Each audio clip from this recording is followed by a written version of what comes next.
Hello बच्चों, आज के लेक्चर में हम कूलाम के नियम और वैद्युत क्षेत्र की तीव्रता से संबंधित आंकिक प्रश्न यानी न्यूमेरिकल्स को सॉल्व करेंगे।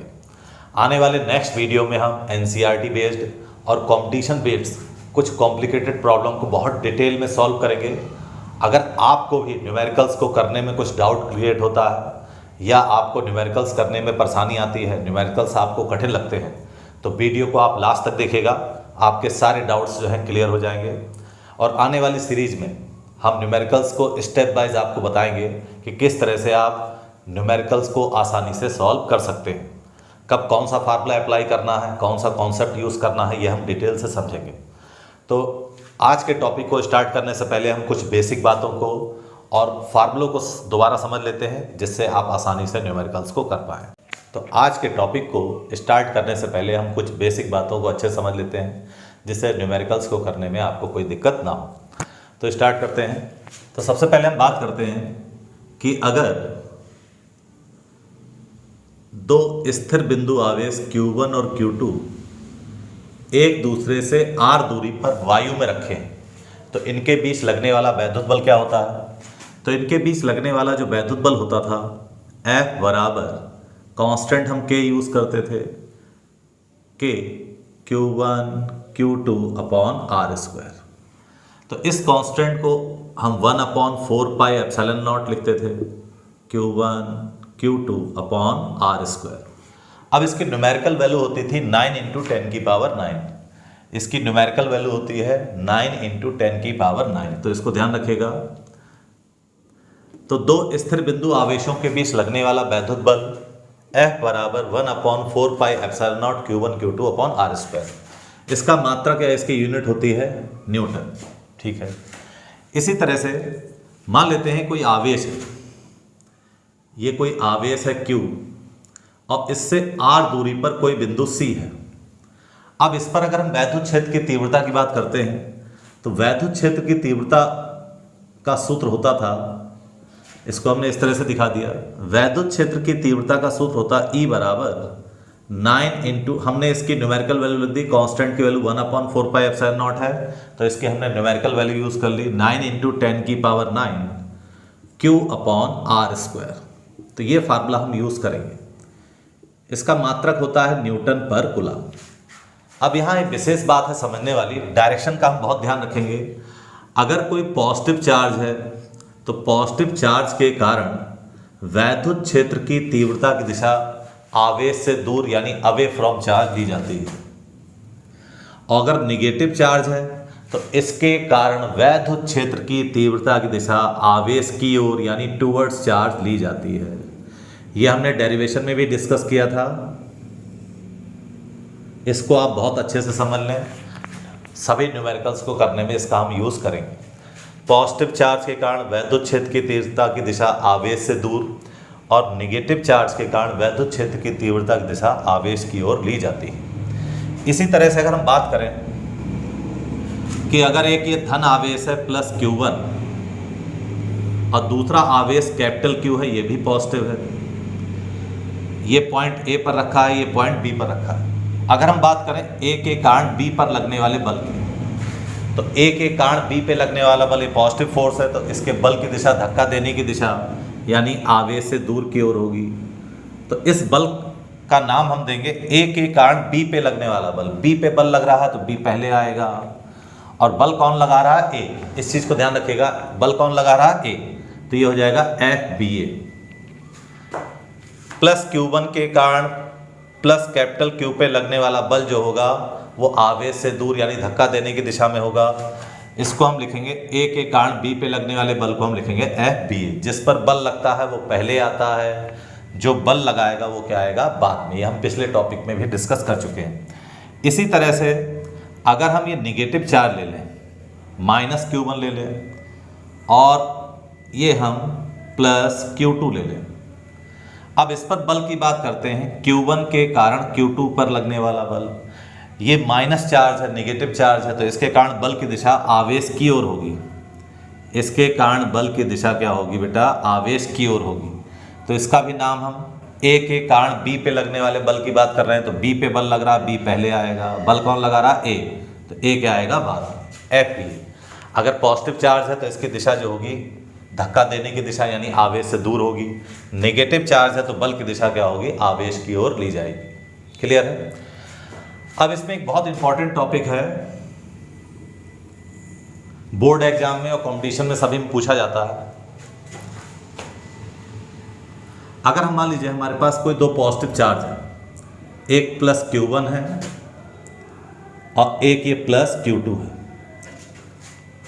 तो प्रश्न ये पूछा जाता है कि अगर दो समान प्रकृति के आवेश हैं तो इनको मिलाने वाली रेखा के किस बिंदु पर वैद्युत क्षेत्र की तीव्रता शून्य होगी या कहां पर हमें संतुलन की स्थिति प्राप्त होगी। तो वैद्युत क्षेत्र की तीव्रता शून्य होने के लिए या संतुलन के लिए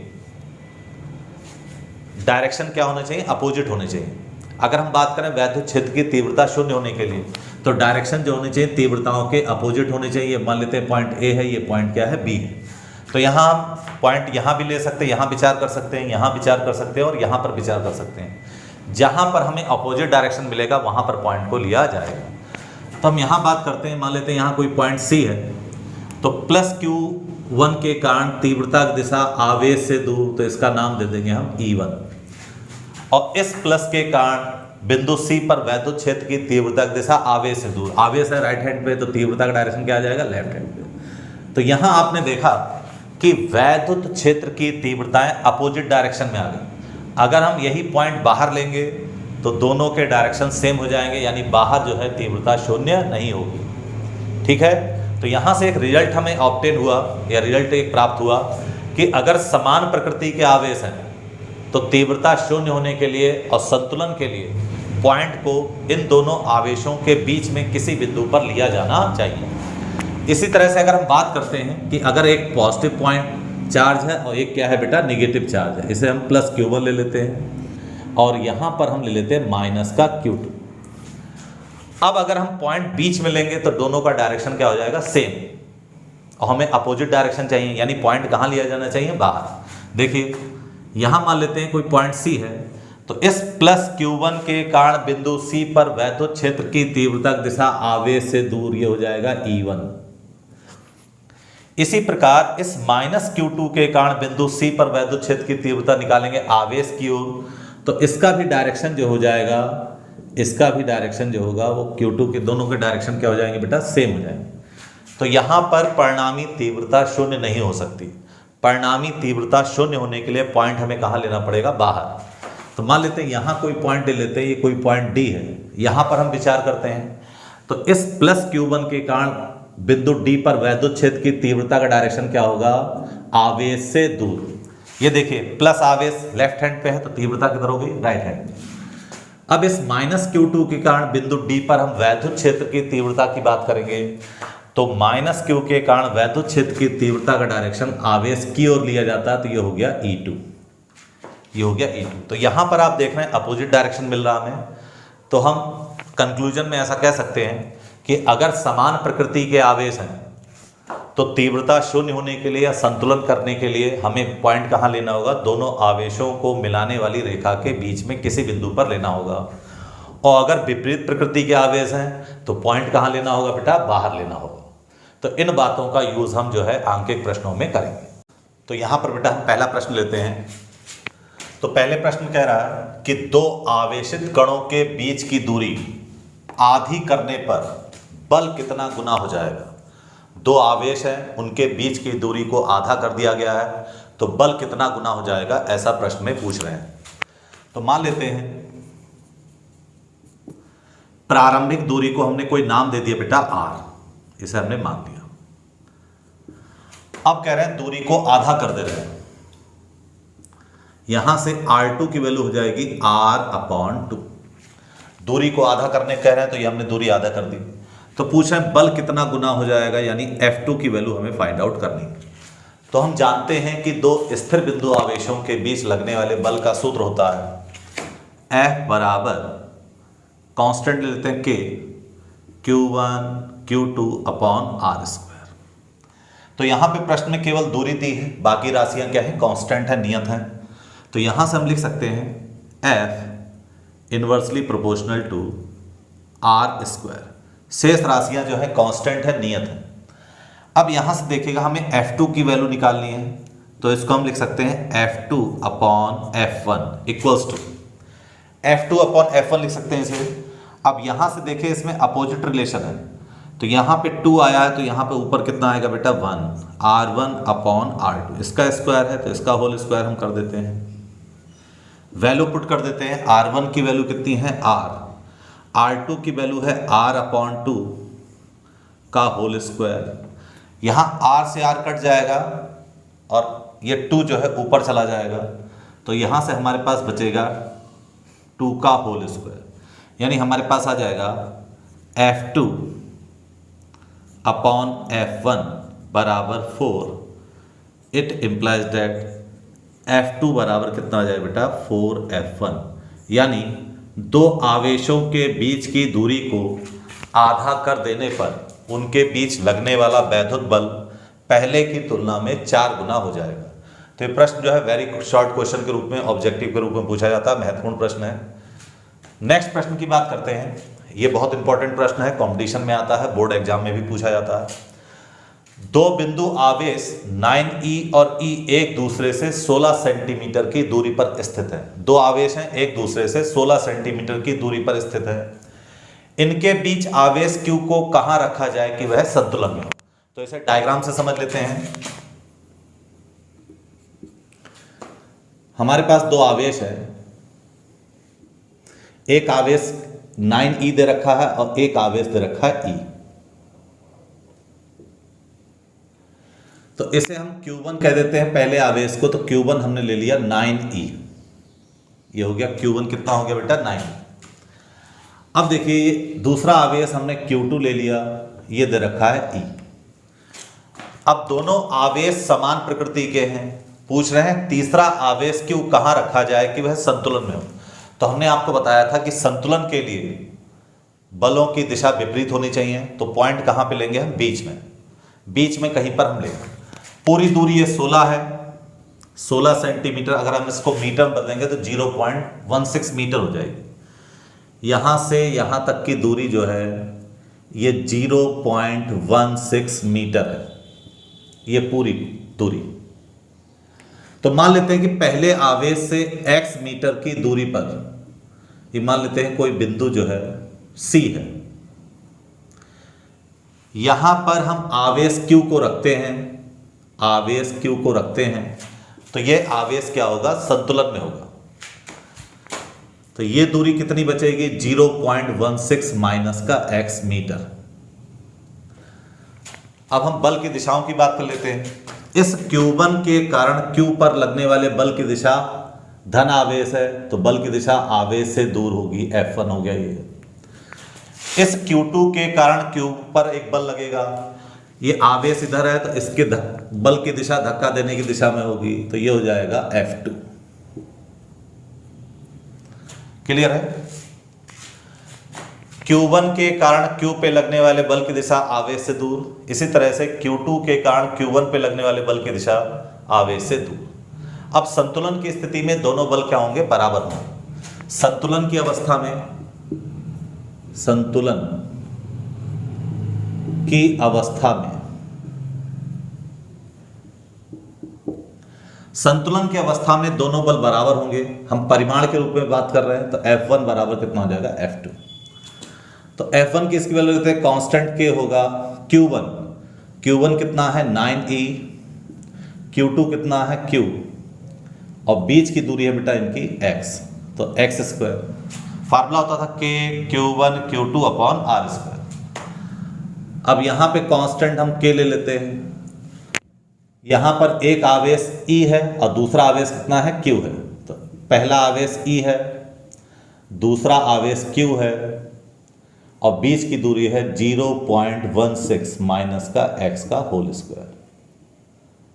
अब इसको हमें सॉल्व करना है और x की वैल्यू फाइंड आउट करनी है। तो यहां से देखिए E और Q जो है कट जाएंगे, K से K कट जाएगा, यहां से बचेगा 9 upon x square equals to 1 upon 0.16 minus x का होल स्क्वायर। अब यहां से हमें x की वैल्यू निकालनी है, तो यहां होल स्क्वायर ओपन नहीं करेंगे, x वाली टर्म को एक साथ ले लेंगे। इस वाली टर्म को यहाँ पे ले लेंगे और 9 कहाँ जाएगा, नीचे आ जाएगा। देखिएगा इसको हम इस तरह से लिख सकते हैं 0.16 माइनस एक्स अपॉन एक्स, इस पर भी स्क्वायर है, इस पर भी स्क्वायर है, तो इसे हम होल स्क्वायर लिख सकते हैं, इक्वल्स टू कितना आ गया 1/9। देखिए इसको हम यहाँ ले आए और ये कहाँ आ गया, यहाँ x वाली टर्म को x वाली टर्म के साथ रखा तो 9 कहाँ जाएगा बेटा, यहाँ पे। आप क्रॉस मल्टीप्लाई करके भी कर सकते हैं। अब x की वैल्यू निकालनी है तो हम ये स्क्वायर हटाएंगे, तो स्क्वायर हटाएंगे तो इसका वर्गमूल निकालना पड़ेगा हमें, तो यहाँ से आ जाएगा 0.16 माइनस एक्स अपॉन एक्स बराबर रूट में 1/9। तो 1/9 करेंगे तो इसकी वैल्यू कितनी आ जाएगी बेटा, 1/3। तो यहां से इसको हम सॉल्व करेंगे, क्रॉस मल्टीप्लाई कर देते हैं, क्रॉस मल्टीप्लाई करते हैं तो ये हो जाएगा 3, 0.16 माइनस एक्स बराबर एक्स। यहां से मल्टीप्लाई कर देते हैं 0.48 माइनस का 3x बराबर x, तो ये हो जाएगा 4x बराबर 0.48, यानी x बराबर 4 से डिवाइड करेंगे बेटा तो कितना आ जाएगा 0.12 मीटर, या इसको हम लिख सकते हैं x इक्वल टू 12 सेंटीमीटर। यानी पहले आवेश से 12 सेंटीमीटर की दूरी पर अगर हम आवेश q को रखते हैं तो ये आवेश q जो होगा वो संतुलन में होगा। क्लियर है, एक बार जल्दी समझ लेते हैं। यहां पूछें Q1 और Q2 दो चार्ज हैं, तीसरे आवेश Q को कहां रखें कि संतुलन की स्थिति हमें प्राप्त हो। दोनों आवेश समान प्रकृति के हैं, तो हमने आपको बताया था जब आवेश समान प्रकृति के होंगे तो संतुलन के लिए तीसरे आवेश को बीच में कहीं पर रखा जाएगा। तो हम मान लेते हैं इसे किसी बिंदु C पर हमने रखा, इस Q1 के कारण C पर जो बल लगेगा वो आवेश से दूर यानी धक्का देने की दिशा में होगा F1। इस Q2 के कारण जो इस पर बल लगेगा वो क्या लगेगा, आवेश से दूर ही हो जाएगा F2। संतुलन की अवस्था में दोनों बलों को हमने बराबर रख दिया, यहां से E और Q कट जाएंगे तो यहां K भी कट जाएगा, तो यहां से बचा 9/x²। ये हमें x की वैल्यू निकालनी है तो x वाली टर्म को हमने एक साथ लिख दिया, 9 को इधर ले आए, ये वाली टर्म को हम यहाँ ले आए। ठीक है, होल स्क्वायर हमने ओपन नहीं किया, नहीं तो हमें फैक्टर करने पड़ेंगे, इससे आसान रहता है। तो ये स्क्वायर इस पे ऑपरेट कर दिया तो इसका वर्गमूल कितना आ गया 3। क्रॉस मल्टीप्लाई करी हमने और इसे सॉल्व किया तो x की वैल्यू आ गई 12 सेंटीमीटर। तो पहले आवेश से 12 सेंटीमीटर की दूरी पर आवेश Q को रखने पर इस पर कोई बल कार्य नहीं करेगा। तो अब हम थर्ड क्वेश्चन को सॉल्व करते हैं। थर्ड क्वेश्चन में दिया है कि दो बिंदु आवेश 1 माइक्रोकूलम और -0.25 माइक्रोकूलम वायु में एक दूसरे से 0.4 मीटर की दूरी पर स्थित है। अब इन दोनों आवेशों को मिलाने वाली रेखा के किस बिंदु पर कोई तीसरा आवेश Q रखा जाए कि उस पर कोई बल ना लगे, यानी वह संतुलन में हो। तो डायग्राम से समझते हैं इसको।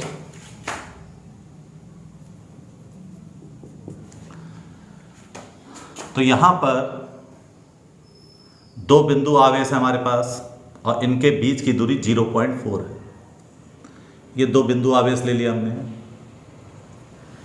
एक आवेश दे रखा हमें Q1, ये आवेश Q1 है हमारे पास, तो Q1 दिया है 1 माइक्रोकूलम, 1 माइक्रोकूलम। क्लियर है।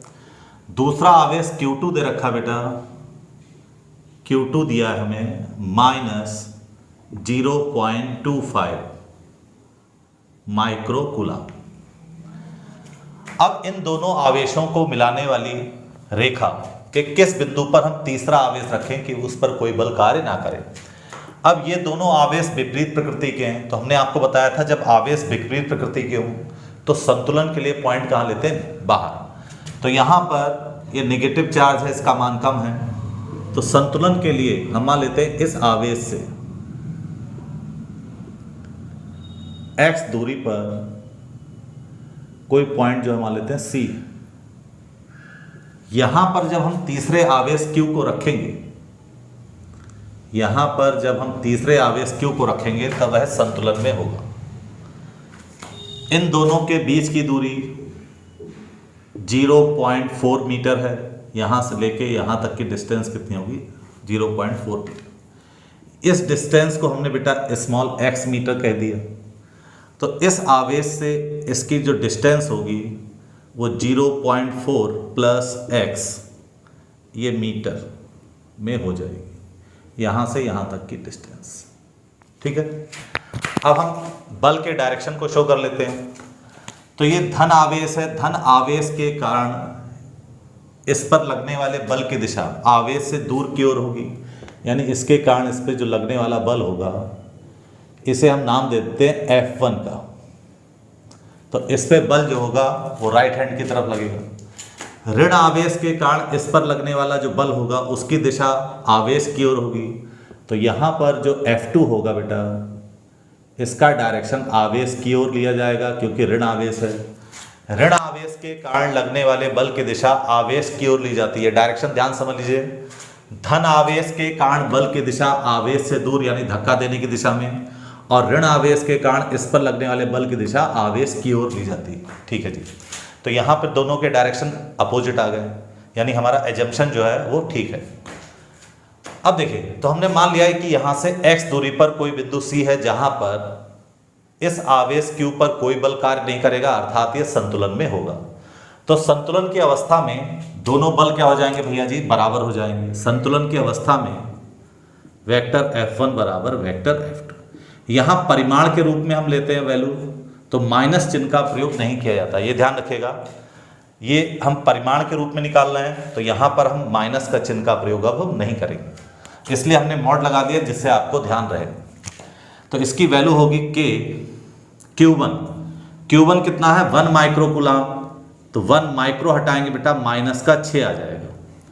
माइक्रो हटाते हैं तो माइनस 6 आता है, इनटू दूसरा आवेश कितना लग रहा है Q, दूसरा आवेश कितना है Q, और इनके बीच की डिस्टेंस कितनी, इस आवेश से इस आवेश के बीच की दूरी कितनी है 0.4 प्लस x का होल स्क्वायर।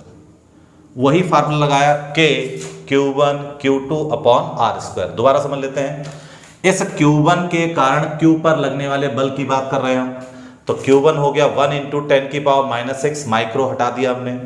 दूसरा आवेश Q है, इनके बीच की दूरी 0.4 प्लस x है बराबर। अब इस माइनस चार्ज के कारण इस पे लगने वाला वैद्युत बल, तो K Q2 की वैल्यू है 0.25। यहाँ विशेष बात ध्यान रखिएगा, माइनस चिन्ह का प्रयोग नहीं करते हैं, परिमाण के रूप में वैल्यू निकालते हैं, इस कारण हमने यहाँ मॉड लगा दिया जिससे आपको ध्यान रहे। तो 0.25 माइक्रो हटाएंगे माइनस का 6 आ जाएगा, और दूसरा आवेश कितना है Q। अब इनके बीच की दूरी है x, तो ये x स्क्वायर हो जाएगा। अब इनको हमें सॉल्व करना है और x की वैल्यू फाइंड आउट करनी है, आसान है। यहाँ से देखिएगा जो वैल्यू कट जा रही है उनको हम काट लेते हैं, K 10⁻⁻6 Q, ये यहाँ पर है, कट जाएगा। तो यहाँ से हमारे पास टर्म क्या बचेगी 1 अपॉन 0.4 प्लस x का होल स्क्वायर। इसको कैलकुलेशन को ध्यान से देखिएगा,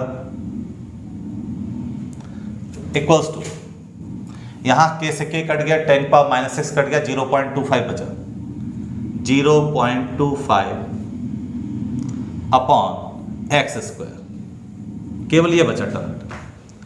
अब हमने कहा था x वाले टर्म एक साथ ले लेते हैं, तो इस वाली टर्म को हम यहाँ पे ले आते हैं, इस वाली टर्म को हम कहाँ ले आते हैं यहाँ पर। तो हमारे पास आएगा x अपॉन 0.4 प्लस x, दोनों पे स्क्वायर है तो इसका होल स्क्वायर लिख सकते हैं, बराबर। यहाँ से पॉइंट हटा देंगे बेटा, तो ये 25 अपॉन कितना आ जाएगा 100। ये पॉइंट हमने हटाया तो नीचे कितना आ गया 2 जीरो, इसको हम कट कर सकते हैं, तो यहाँ से कितना आ जाएगा 1/4, 25 4 जा कितना आ जाएगा 100। स्क्वायर हटाएंगे, इस पर वर्गमूल लग जाएगा, तो यहाँ से आ जाएगा हमारे पास x अपॉन 0.4 प्लस x बराबर रूट में 1/4। इसका वर्गमूल निकालेंगे बेटा, तो यहाँ से 2 आ जाएगा, 1/2। त्रिची गुणा यानी क्रॉस मल्टीप्लाई कर देते हैं, तो हमारे पास आएगा 2x बराबर 0.4 प्लस x। इस x को इधर ले आते हैं, x की वैल्यू हमें निकालनी बराबर 0.4, तो x बराबर 0.4 मीटर। या इसे सेंटीमीटर में आप बदलना चाहें तो 100 से मल्टीप्लाई कर सकते हैं, तो कितना हो जाएगा जी 40 सेंटीमीटर। क्लियर है? तो इस ऋण आवेश से 40 सेंटीमीटर की दूरी पर हम तीसरे आवेश Q को रखेंगे तो इस पर कोई वैद्युत बल कार्य नहीं करेगा, अर्थात क्या होगा, ये संतुलन में होगा। इस फोर्थ क्वेश्चन में दिया है कि दो बिंदु आवेश 5 × 10⁻⁻19 कूलाम तथा 10 × 10⁻⁻19 कूलाम वायु में एक दूसरे से 1 मीटर की दूरी पर रखे हैं। इन आवेशों को मिलाने वाली रेखा के किस बिंदु पर वैद्युत क्षेत्र की तीव्रता शून्य होगी? तो डायग्राम से समझते हैं। ये देखिएगा, यहां पर हमारे पास दो आवेश हैं।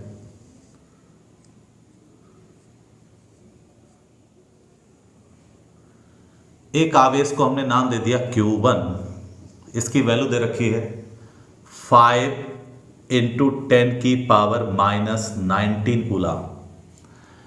Q2 की वैल्यू दी है, यहां पर कोई दूसरा चार्ज रखा है। Q2 की वैल्यू गिवन है 10 × 10⁻⁻19 कूलाम। इन दोनों के बीच की दूरी 1 मीटर है। इन दोनों के बीच की दूरी कितनी है बेटा? 1 मीटर है। यहां से लेके यहां तक की डिस्टेंस कितनी है? 1 है। अब पूछ रहे हैं इन आवेशों को मिलाने वाली रेखा के किस बिंदु पर वैद्युत क्षेत्र की तीव्रता शून्य होगी? दोनों आवेशों की प्रकृति समान है, दोनों पॉजिटिव है, तो इनको मिलाने वाली रेखा के बीच में किसी बिंदु पर वैद्युत क्षेत्र की तीव्रता शून्य होनी चाहिए। तो यहां पर हम मान लेते हैं कि पहले आवेश से स्मॉल x मीटर की दूरी पर कोई पॉइंट क्या है? C है। यहां पर वैद्युत क्षेत्र की तीव्रता शून्य होगी, तो यहां से इसकी डिस्टेंस हो जाएगी 1 - x मीटर। अब हम तीव्रता के डायरेक्शन की बात कर लेते हैं। तो तीव्रता का डायरेक्शन जो है Q1 के कारण हम डायरेक्शन निकालेंगे C पर, और Q2 के कारण बिंदु C पर वैद्युत क्षेत्र की तीव्रता की दिशा देखेंगे। तो ये धन आवेश है, धन आवेश के कारण बिंदु C पर वैद्युत क्षेत्र की तीव्रता की दिशा आवेश से दूर, तो ये हो गया E1। इस Q2 के कारण ये भी धन आवेश है, तो इसके कारण वैद्युत क्षेत्र की तीव्रता की दिशा भी आवेश से दूर होगी, तो इसके कारण वैद्युत क्षेत्र की तीव्रता का डायरेक्शन कितना हो जाएगा बेटा? ये E2। ये अपोजिट डायरेक्शन आ गया, यानी हमारी एजम्पशन जो है ठीक है। तो बिंदु C पर परिणामी तीव्रता के शून्य होने के लिए ये दोनों बराबर होंगे, तभी परिणामी तीव्रता शून्य होगी। ठीक है, दोनों बराबर होंगे तभी परिणामी तीव्रता हमें शून्य प्राप्त होगी। तो यहाँ पे परिणामी तीव्रता शून्य होने के लिए E1 बराबर कितना होना चाहिए? E2। हम परिमाण के रूप में वैल्यू निकाल रहे हैं, तो हमने यहाँ मॉड का प्रयोग कर दिया। इसका फार्मूला होता था K Q/r²। तो Q की जगह यहाँ बेटा Q1 लेंगे, K Q1/r²। r² कितना है? बीच की दूरी है x, बराबर K कांस्टेंट हमने K ले लिया, Q2 अपॉन बीच की दूरी कितनी है? 1 - x का स्क्वायर। यहाँ पे वैल्यू पुट कर देते हैं। Q1 की वैल्यू हमारे पास K से K कट जाएगा। It implies that 5 × 10⁻⁻19 upon x² बराबर 10 × 10⁻⁻19 अपॉन 1 - x का होल स्क्वायर। यहाँ से आप देखें 5 × 2 = 10 हो जाएगा और 10⁻⁻19 कट जाएगा, तो यहाँ से हमारे पास क्या बचेगा? 1/x² बराबर 5 × 2 = 10 हो गया, 10⁻⁻19 10⁻⁻19 कट जाएगा, तो यहाँ से बेटा बचा 2/1 - x का होल स्क्वायर। अब हमें x की वैल्यू फाइंड आउट करनी है, होल स्क्वायर नहीं खोलते हैं, आपको पहले बता चुके हम। x वाली टर्म को हम यहाँ ले आते हैं, तो यहाँ पे x वाली टर्म को हम यहाँ ले आते हैं, तो 1 - x अपॉन x, दोनों का स्क्वायर है तो इसे हम होल स्क्वायर लिख सकते हैं, बराबर कितना बचेगा बेटा? 2। ये स्क्वायर को इस पे ऑपरेट कर देते हैं, तो 1 - x अपॉन x बराबर कितना आ जाएगा? √2। जब स्क्वायर हटाते हैं तो इसका वर्गमूल हो जाता है, तो यहाँ से √2 की वैल्यू आती है 1.414। √2 का मान आपको याद होगा 1.414, तो यहाँ से आ जाएगा 1 - x अपॉन x बराबर 1.414। क्रॉस मल्टीप्लाई कर देते हैं तो 1 माइनस एक्स बराबर ये आ जाएगा बेटा 1.414 एक्स। एक्स की वैल्यू निकालनी है तो इसको इधर ले आएंगे प्लस हो जाएगा तो 1 बराबर 2 इसको इधर ले आएंगे तो प्लस हो जाएगा 2.414 एक्स। तो x की वैल्यू निकालेंगे तो यह आ जाएगा 1/2.414। क्लियर है। अब यहां से पॉइंट हटाएंगे तो ऊपर जीरो लग जाएंगे, 3 जीरो, और यहां से आ जाएगा 2414। ठीक है। तो यहां से बेटा इसमें डिवाइड कर देंगे तो डिवाइड करने पे आएगा हमारे पास 0.414 मीटर। तो ये हमारे पास आंसर आ गया कि पहले आवेश Q1 से इतनी दूरी पर परिणामी वैद्युत क्षेत्र की तीव्रता जो होगी वो 0 होगी। क्लियर है। तो 5th क्वेश्चन में दिया है कि भुजा A वाले वर्ग के चारों शीर्षों पर आवेश क्यों रखा गया। चारों कोनों पर आवेश हमने क्यों रख दिया है और शीर्ष D पर लगने वाले परिणामी बल की हमें गणना करनी है। वर्ग की प्रत्येक भुजा कितनी है, A है। तो यहां पर हम वर्ग का विकर्ण निकाल लेते हैं। सबसे पहले वर्ग का विकर्ण, तो ये आप जानते हैं फार्मूला कितना होता है, भुजा √2। तो भुजा है हमारे पास A और ये कितना आ जाएगा A√2, यानी ये वर्ग का विकर्ण कितना आ गया बेटा A√2। ये वैल्यू हमारे पास आ गई A√2 आ गई। क्लियर है। ये वैल्यू हमारे पास हो गई A√2, वर्ग का विकर्ण आ गया। अब हम देखते हैं कि D पर कितने बल जो है लग सकते हैं। इस आवेश Q के कारण इस Q पर बल लगेगा, तो ये धन आवेश है, इसके कारण जो बल की दिशा होगी आवेश से दूर होगी। तो इसके कारण ये जो बल लगेगा इसकी दिशा आवेश से दूर होगी। तो A के कारण D पे लगने वाला बल, D पे बल लग रहा है तो D पहले आएगा, F D और ये A। बल D पे लग रहा है, बल कौन लगा रहा है A, तो इसे हमने लिख दिया FDA। क्लियर है।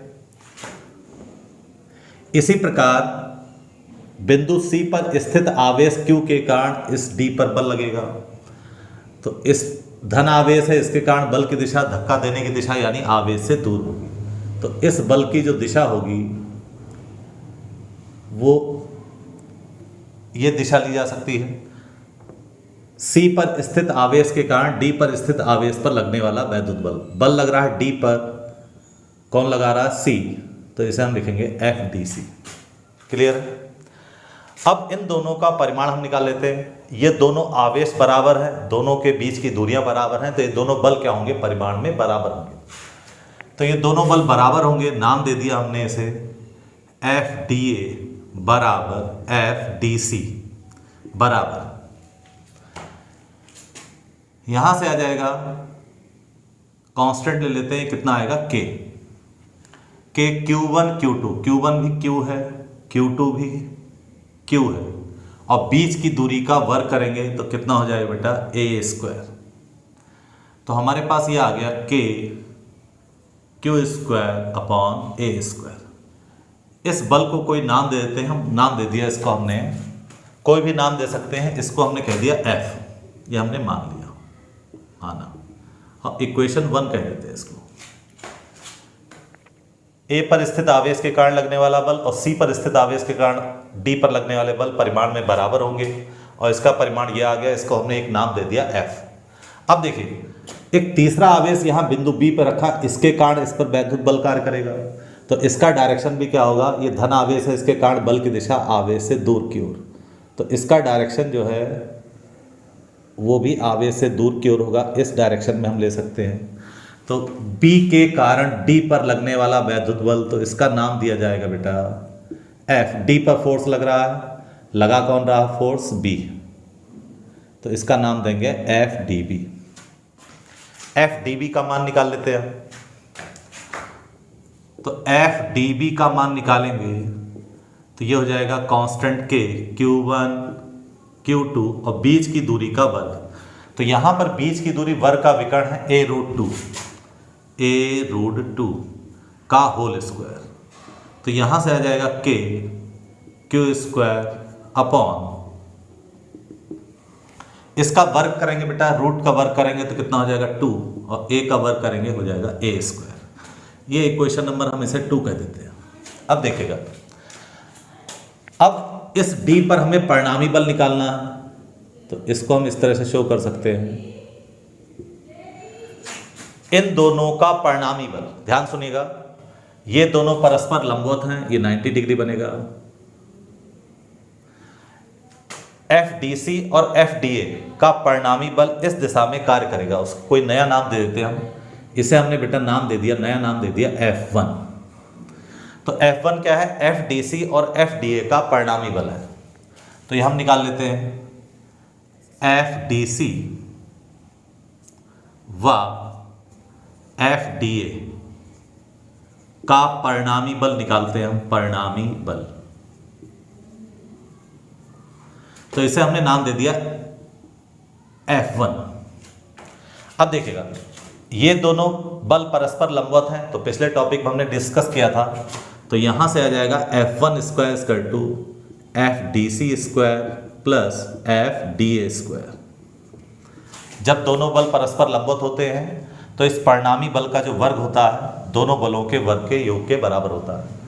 यहां से F1 स्क्वायर हटाएंगे स्क्वायर तो क्या लग जाएगा? रूट लग जाएगा। F1 बराबर रूट में FDC और FDA दोनों किसके बराबर हैं? F के। तो इसकी जगह भी हम F लिख सकते हैं, F स्क्वायर, इसकी जगह भी F स्क्वायर लिख सकते हैं। तो यहां से हमारे पास आ जाएगा 2F स्क्वायर। F जो है रूट से बाहर आ जाएगा, तो ये हो जाएगा F रूट 2। इस F की वैल्यू लिख देते हैं, F की वैल्यू ये है, तो F1 हमारे पास आ गया।